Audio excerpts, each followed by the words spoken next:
Guten Morgen. Mike Netto. Some of you know me as Alan Netto. The school teachers knew me as Alan, but the rest of you may know me as Mike Netto. I was raised in this valley. Started off on a farm. Went to working in mowing lawns for the neighbors after that. My father was Norman Netto. Norman was 36 when he passed away in 1966. So that puts him at right in a lot of your age group. My grandfather was Amy Nadeau. My mother was Rita. Still is Rita, I should say. Her father was Arthur Saucier. So the family has had a long legacy of living in this area. And when my father passed away, my mother remarried to Ronaldo Thibault. Now, you'd know them if you ever rode on the little bus for Aroostook Regional Transportation, because they drove them both until they retired. So that's who my parents are now. I have been a mechanic, public worker in this valley all of my life. In fact, the person that really gave me a kickoff to get started in this business is sitting in this room. And it's a funny little story how when I stopped working at M&M Service Station, which I opened with Mark Roy in 1983, we started there, and it was a hit from day one, but after 5 years, I decided to make a move on my own and go to Mike's & Sons on the Caribou Road. But as I was debating what I was going to do, Mrs. Sochi at the time brought me a lawnmower to fix. And now it's Mrs. Bouchard, yes. But at the time, Boucher, excuse me.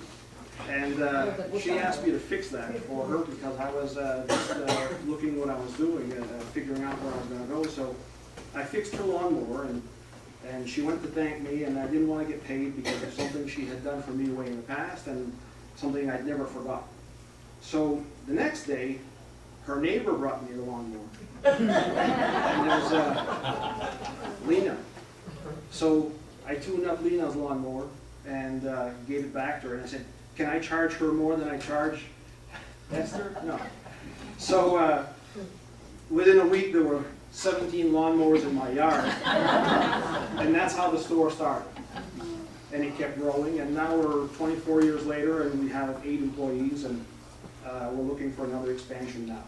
But one of the things that I want to talk about today is everybody's concerned with raising energy costs, raising insurance costs, prices of everything going up, and the services going down. And some people have said in the last few years, or in the last 6 months even, that it's happened more rapidly in the last 2 years. Well, maybe. What I see is this, is that I've seen since the age of 16 working in public and gas stations and whatnot, is the dissemination of this county, the number of people going down and down and down and down and down, to the point where now the tax burden is left on us, the remaining number. So we wonder why the taxes increase. Well, that's part of it. We need to occupy, we need business, we need opportunities for people to stay in the valley. I've done that since I've started. At M&M, in 1983, we had 3 employees. Within the first year, we were up to 7. So, and we took younger generation and we trained them. We trained them. We gave them an opportunity. We didn't, we just trained them. And so that's the trend that has continued through my life at the store also. I now have a student from the high school it's his school. Part of his day he's at school with me, and 3 hours a day. And so I've always had younger generation, always been training. I got 6 other businesses started with young folks, got them to plant their feet here, got them to stay here. 4 of them are still operating today. So if you start counting all of those things, it's like it's done here and now. We are the ones that can create this and make this work. I believe in that wholeheartedly. It takes every one of us. We need to stop the conversations. There's nothing around here for the young folks. Why don't we use that same energy to create an atmosphere for people? Because we can. There's a lot of kids around here that the way rules and regulations are written up, you can't have them to work until they get to a certain age. Well, that needs to change. It's like, I was driving a farm haul tractor at age 8 years old. I'm here today. You know, it hasn't killed me. So, and just as a side note, they talk about more restrictions for young drivers. Well, how easy is it to teach somebody that's 15 and 16 years old today? Teenagers. Most of them by that age, well, they know everything. So we had the opportunity when we were younger to start driving when we were 10, 11, and 12 years old. And we learned a lot more responsibility about driving because we had equipment that didn't have all the safety features and everything else. So the reason I'm saying that is that sometimes more rules is not better. It's just not better. All these extra things for distracted driving, it's more about teaching the kids about responsibility than anything else. Anyways, having said some of these things, I want to read a few things today. I know I don't have too much time, so I'm going to get right to it. What do I have left?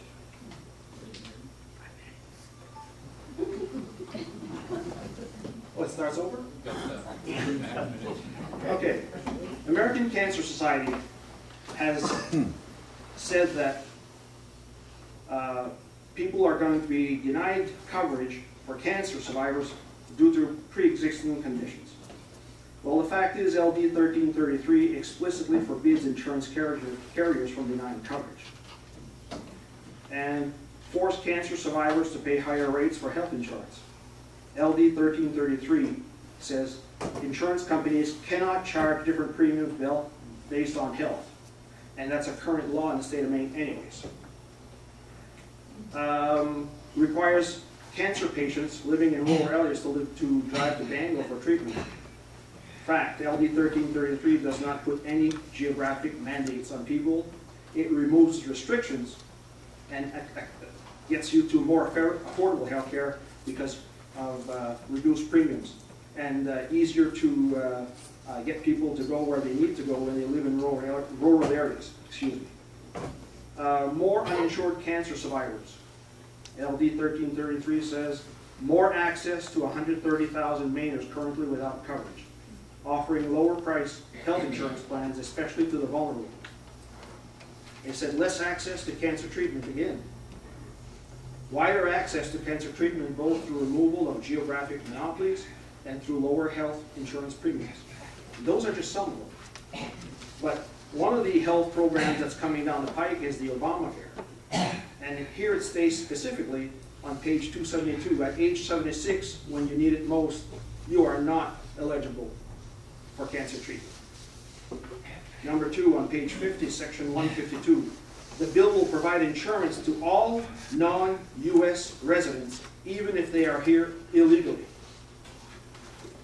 Page 65, section 164, the plan will be subsidized for all union members, union retirees, and community organizers. Number 5, the tax imposed under this section will not be treated as a tax. Page 241 and 253, doctors will be paid the same regardless of specialty, and the government will set rates. Page 272, section 1145, cancer hospitals will ration care according to patient's age. Page 425, line 4 to 12. Those on Social Security will have to go to end-of-life planning. Now these are the things we want. I say no. We can do better than this, and I thank you for your time.